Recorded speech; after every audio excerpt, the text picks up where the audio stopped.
Tao Meeting Archives, July 12th, 2015. Yoga and the Tao by Ed Monaghan.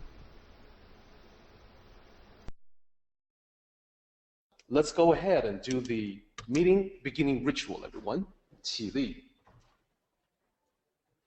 面向佛堂，参加三鞠躬、一鞠躬，再鞠躬，三鞠躬，参加各位点传师一鞠躬，开班一鞠躬，请坐下。Please be seated.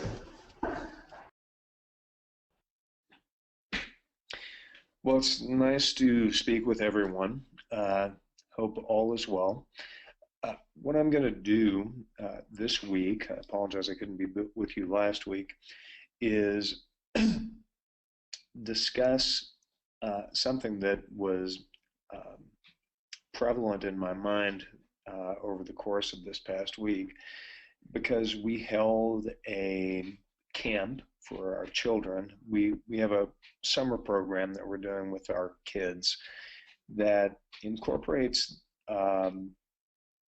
the exposure to different cultures, different philosophies, and different physical practices, so that throughout every week in the summer, our little munchkins are able to they're able to study a movement practice from a different country, learn about the culture, learn about the food, the music, the philosophy, the religions, and develop a greater understanding and tolerance for other people who think in different ways. So that's our objective in running these summer camps with the kids. And this week, we were able to offer them a week of yoga. And while I have practiced yoga, I'm not a serious yoga practitioner. I do know a bit about it from a couple of different perspectives, but I by no means count myself to be an expert. However, in studying with some of the meditative and contemplative experts that I frequent, I have been exposed to some of the authentic teachings, much in the same way that I've been exposed to the authentic teachings of the Tao through Derek and the Temple. And one of the things I'm quite adamant about and concerned about is when we confer this information to our children or other adults who want to learn, that we are passing on not a watered down version of that material, but something that is authentic, so that we can hold the true meaning and hopefully convey that as best we possibly can. So with yoga practice, what we typically associate with yoga practice is pretty much what you see on the screen right now, I think. Those who delve into the practice on a serious level, I certainly take it beyond that, but I think in our popular culture, what we typically associate with yoga these days is flexibility, fitness, and usually fit young ladies, maybe fit guys also, and but we tend to think of it as a purely physical practice that has to do with the poses, which are the asanas, and you know, we in doing this, we had one of our friends who we've known for many years, who's an established hatha yoga teacher, come up to our facility and work with the kids a little bit. And this is one of those gentlemen who is completely entrenched in this practice. He's very involved. And incidentally, Joanne's behind me. Say hi, Joanne. Hi. So for those of you who don't know, that's my lovely wife who does all this with me.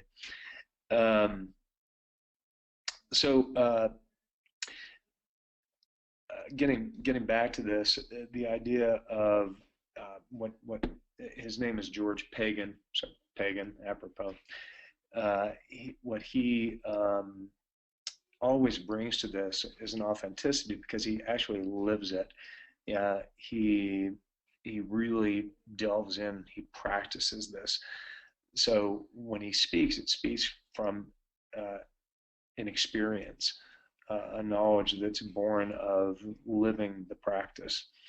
And what I tend to find is that there are a great many people who practice the physical yoga, and a great many teachers out there, folks from places like Yoga Works and things like that, that have a cursory understanding of it, but the depth tends to be lacking.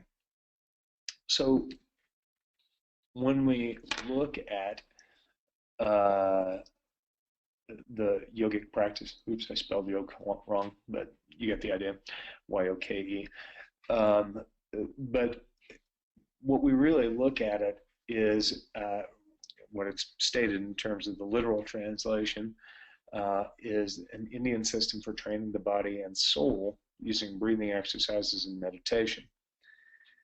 And I found this description online, which I thought was rather apropos.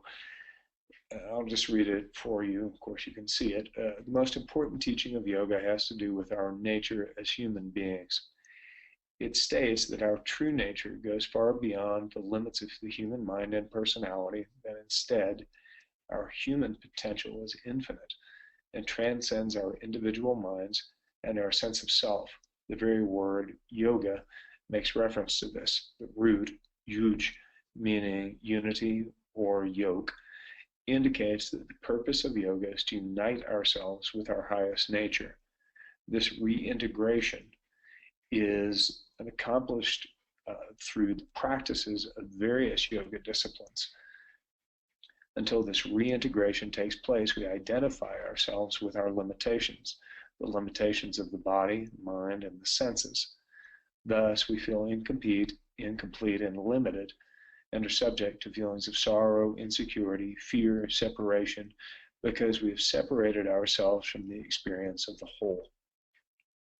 I thought that was quite a good description and summary of the actual practice. And I'm sure that many of you can see the correlations in what we talk about as Tao practitioners and cultivators, and many of the other paths that we've referred to previously. Now, what I wanted to talk about in a little bit more depth is one of these components to the practice that I find there are a great number of correlations between that and Tao and Buddhist practice, which was set forth by someone named Patanjali.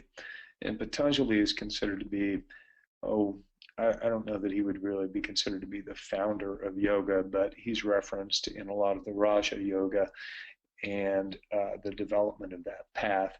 And it's a clearly laid out path, which is why I think that it's useful to observe and see how that matches up to some of the other practices that I personally follow.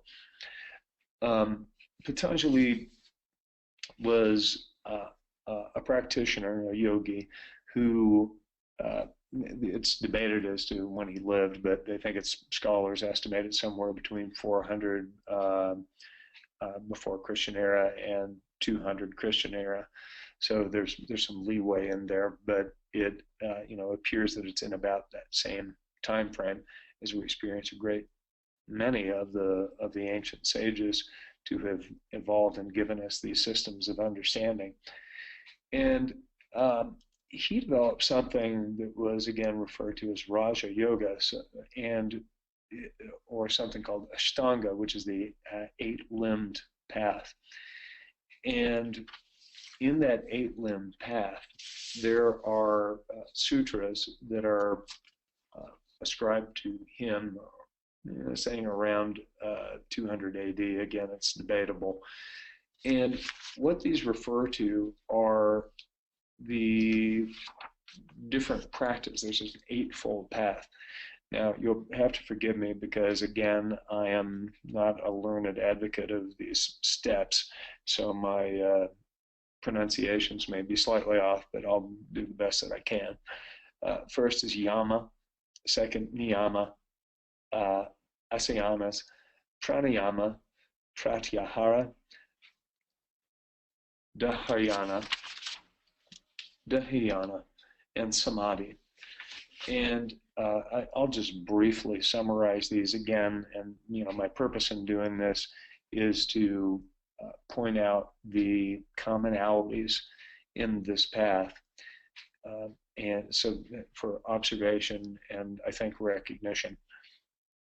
The first component of this is the yamas, and the yamas are commonly known as the to-dos, the things that a principle of universal morality, so that he has a series of to-dos and don'ts, and I'll just, instead of trying to pronounce the actual yamas, I'll just go with the translation. So the first is compassion for all living things. I saw Jeff posted a video about the factory farming, and oh my gosh, I just hate watching that stuff, but it's so necessary and reinforces again for me my choice of becoming a vegetarian, because the thought of having compassion for all sentient beings and seeing what animals go through. Boy, I think any of us who have pets or dogs or cats or anything like that, or just contact with any animals, recognize their gentle nature and how much we can relate to them, and seeing them suffer like that is not appealing in the least as far as I'm concerned. So this compassion for all living things, which helps us to evolve and to grow. Second is commitment to truthfulness. And, I won't go on and on about these, but speaking from the truth, closely akin to speaking from the heart, the heart chakra, obviously creates the conditions under which we can grow. Non-stealing. So this is integrity, sense control, being able to get a handle on our grasping at the senses, our sensory input, and sometimes our overindulgence in, we would often say, I think, the path of moderation, rather than what we tend to do is overindulge, whether it's eating or sex or whatever it is that kind of takes us away from being present, being able to develop that capacity. Next is, and the fifth is neutralizing the desire to acquire and hoard wealth.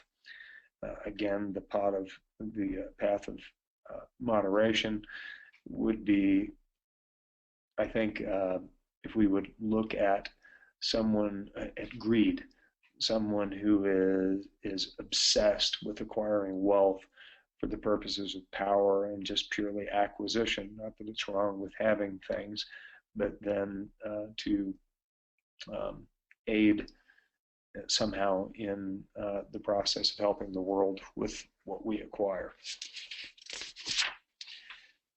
Next is personal observances. Niyama, purity, contentment, disciplined use of our energy, self-study and reflection, and celebration of the spiritual. And these are all part of the first category. And I think you guys can see, and certainly I can, that this is much more involved than just simply the practice of developing flexibility and any other physical practice. And I draw this corollary directly to what I practice in martial arts, is that it's not how to smack people in the head, it's understanding of oneself, the evolution of self. The next is the asanas. So these are the body postures, and again, the idea of this is a method of yoking the mind and the body, being able to create a union between mind, body, and spirit. And in learning this physical practice, allowing the spirit and the mind to evolve, to develop self-discipline, self-control, and recognizing, learning from our vessel that we inhabit during this course of existence. The next phase is pranayama, mindful breath control. Every meditative practice that I have experienced begins with the breath and ends with the breath. This is our conduit for contact with that which is within and that which is without. Everything that we, if you think about it, how we connect with that which is outside of ourselves is through our breath. We ingest and take into our lungs our atmosphere, which is connected to everything in our world. And this is on a molecular level how we find union with everything around us. So it would follow and make sense that this integration of the breath is also the integration of chi or prana in the Vedic traditions. So this is how we create a balance. Again, the Vedic traditions and the Chinese, Korean, Japanese, all the Asian traditions that focus on the movement of energy in the body, the pathways differ slightly from tradition to tradition, but the principle is always identical, and it always begins with the breath and ends with the breath. So this is an important and vital part of the practice. The next is pratyahara, which is control of the senses. This is learning about withdrawing oneself from that which nourishes the senses. So we begin to develop a sense of concentration.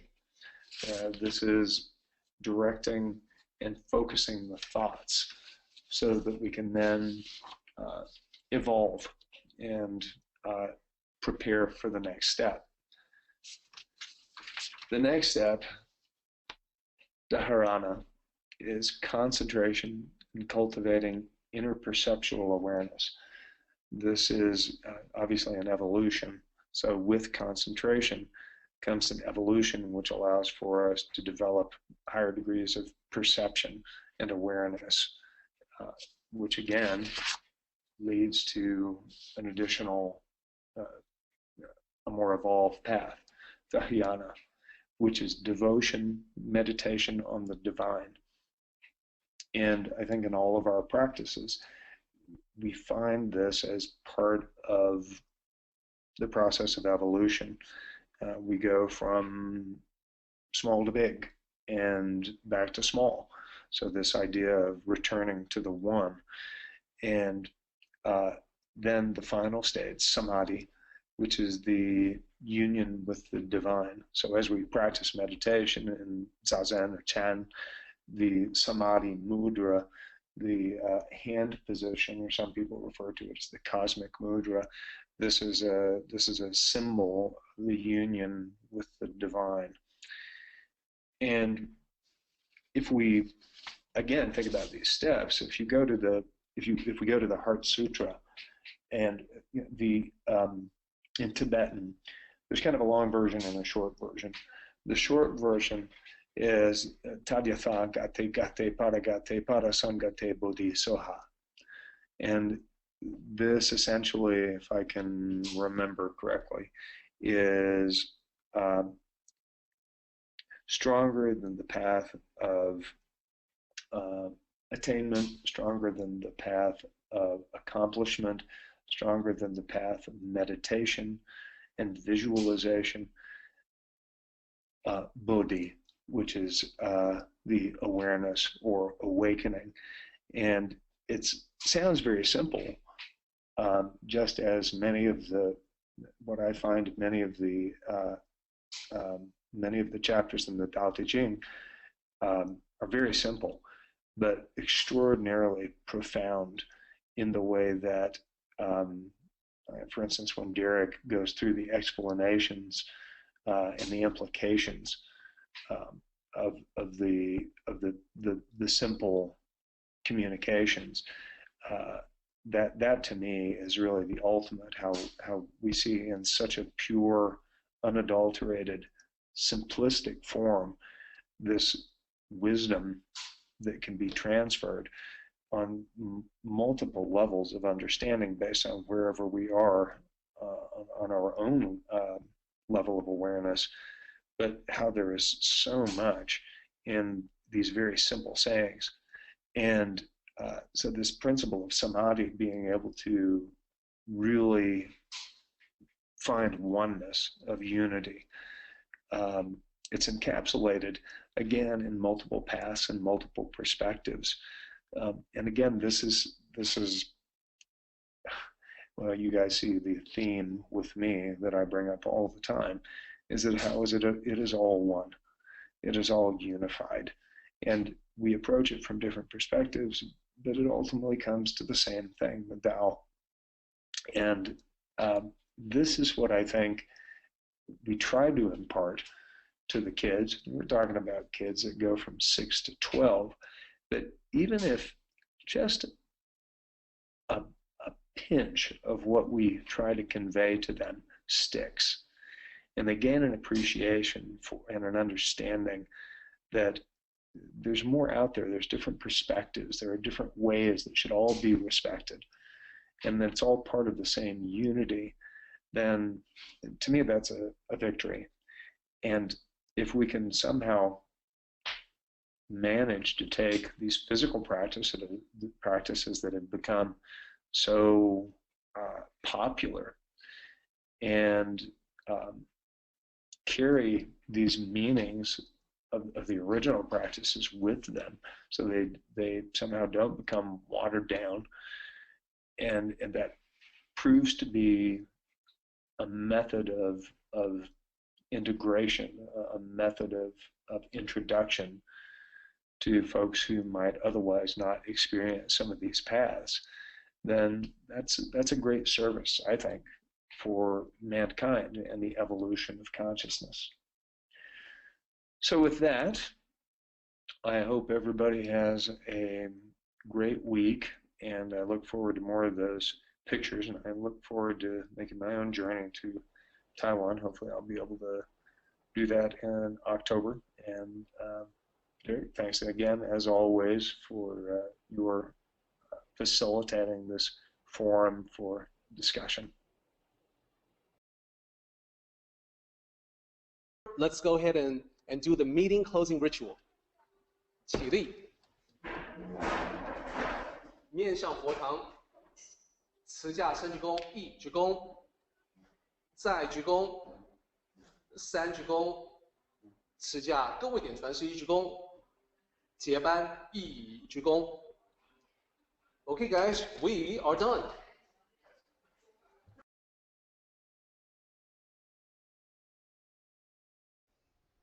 Join the Tao meeting live to participate in the questions and commentary.